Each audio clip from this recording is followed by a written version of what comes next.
Hello, your best buddy, Mr. Bell here again with another quick tutorial. This time we're going to be taking a picture of a three-dimensional object of art inside using natural light. So let me open my camera here. So I'm using an Android device. The woman that you recently watched is using an iPhone, and that's fine. Either way, both of these are basically function the same. They all have basically the same editing tools. So a lot of what she's saying is going to pertain to this, but I want to show you what you can do if you have a little bit more limitation. She has a pretty ideal setup, so I'm using a less ideal setup, but I want to illustrate that you can still take a very good picture. So kind of the same thing. She uses this paper. I'm using watercolor paper instead of poster board. Poster board's better because it's going to shine less white light through. I also have a table that doesn't line up with my window, and that's okay. So you can still use this, but you want to make sure that your light is not like still can shine through the window up here. So you can still get some of that light. But you'll notice there are some cast shadows and stuff like that, and that's not great. But like I said, I'm trying to make this in a less than ideal situation. So looking at my guy here, this is a figurine that I whittled many moons ago. You can really see some pretty good details and stuff like that, but if you look on the side of his face, you can see like these light highlights here, and you can see this shadow here. So I don't really like that. That's not how I want this photograph to end up. So I'm not going to go from this angle. I'm going to go from the side, and I'm going to move him to a better vantage point so I can get better reflected light. So I'm moving him here, but no, I don't want all this jazz in the background, right? I want it just to be the art that I'm working on. And I still want to use this curve to my advantage so it seems like he's just kind of it takes away where he is. So it forces people to focus on like the actual art piece, right? So I'm going to move my guy. This is Sancho Panza from Don Quixote. He's a whittle carving. Used obviously carving method for this fella. So I'm gonna try to get the best angle I have on him, but I need to make sure that this is gonna be in the background, right? So we want to distract from the fact that this isn't great light and that this isn't ideal materials, but we also try to want to get rid of all of that, the highlights on it that we don't love. So I'm gonna go from about this angle. So I wish I had a tripod for this, but I don't. So I'm limited in that situation too. But I'm going to take him. I'm going to move him all the way over here so I have more to work with. And I think traditionally you don't really want crazy angles on your painting. So like that bottom part where the block is that's crooked, I want that to line up with my phone itself. So I see in the corner here, in the upper right corner, I still see like my flower pot with a cactus in it. But that's okay, I can get rid of that. So I'm gonna try this angle. I think that's probably about as good as I'm gonna get. So now I have my photo. So I can go into my photo, and now I need to start editing. Again, I'm using an Android phone. iPhones have all of these same capabilities, and the very wonderful woman in the video you just watched illustrates a lot of those editing techniques. So now I'm using an Android phone to show you how to do this stuff. So I'm going to click on this pencil down here. That's the Android icon for edit, and it immediately puts me into the cropping. This is what it's going to default to and set. So basically everything that's darkened in is not going to show. I'm going to shrink him down. And again, this is about really just taking a picture of your art, not what's around it. You want the surrounding parts to not really be as visible. Okay, so I think that's a pretty good crop job. So I'm going to now go into this part, which is the tilt mode.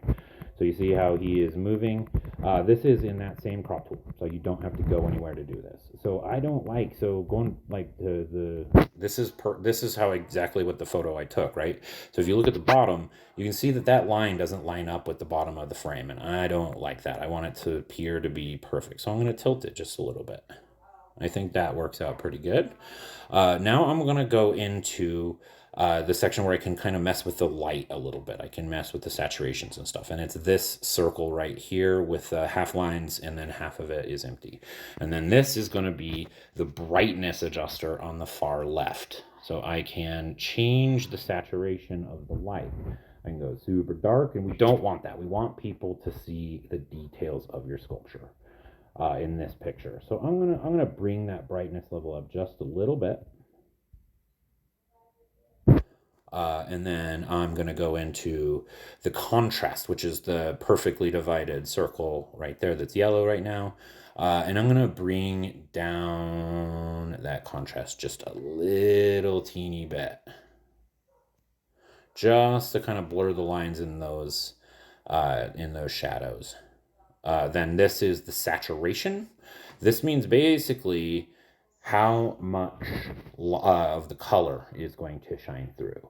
So this guy he's got some bright orange on him from the bracelet I used as a necklace for him. But if you bring the saturation all the way up, that doesn't look real anymore. So we want to make it we want to keep it looking like what it actually is, but kind of highlight a little bit areas and kind of cheat and make certain areas pop. So I think that's pretty good saturation. Hue, I don't think we really need to mess with the hue. The hue is about how much blue light you're letting in.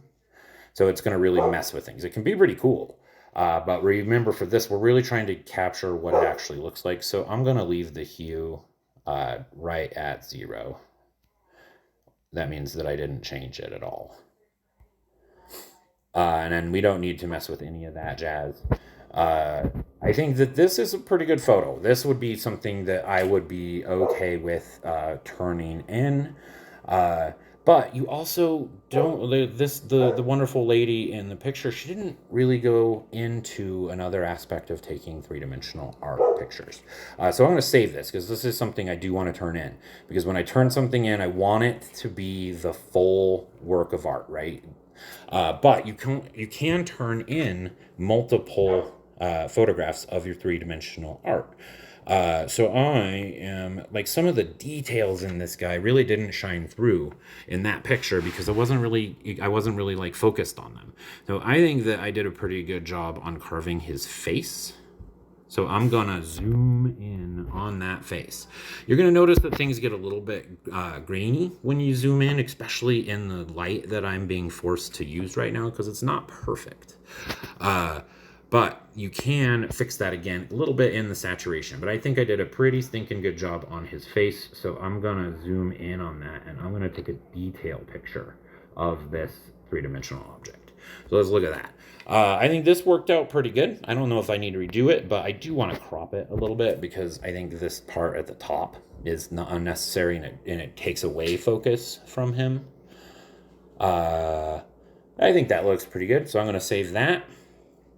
Then real quick, I'm going to just go into my gallery. And hey, yeah, I have some pretty good pictures. So like I might turn this one in. Let's check this one out. I think I might turn this one in. And I would definitely want to turn in the full object of art, right? So I purposely kind of blurred his feet. You don't have to do that. I would prefer usually if it's very, very clear, but sometimes it looks just a lot cooler like this. So remember, don't treat these photographs as just, hey, I'm documenting my sculpture. This is about making art on top of art, right? So you made the sculpture, and now if you're in person, people can see it. But the vast majority of the way that people see sculptures in the world is they see photographs of them. So the sculpture is art, but then the picture you take of it is also art, and can be kind of treated as its own thing. So that's all I really wanted to illustrate, is that even if you don't have the ideal situation that lady was able to create with like a tripod and having access to a really nice piece of poster board right away, it is possible. You can also use like just printer paper if you can't find any poster board or if you don't have access to it. Really, all you have to do is just kind of layer it, and you're going to see the line between that paper. But for this time, that's okay if you need to tape some paper together.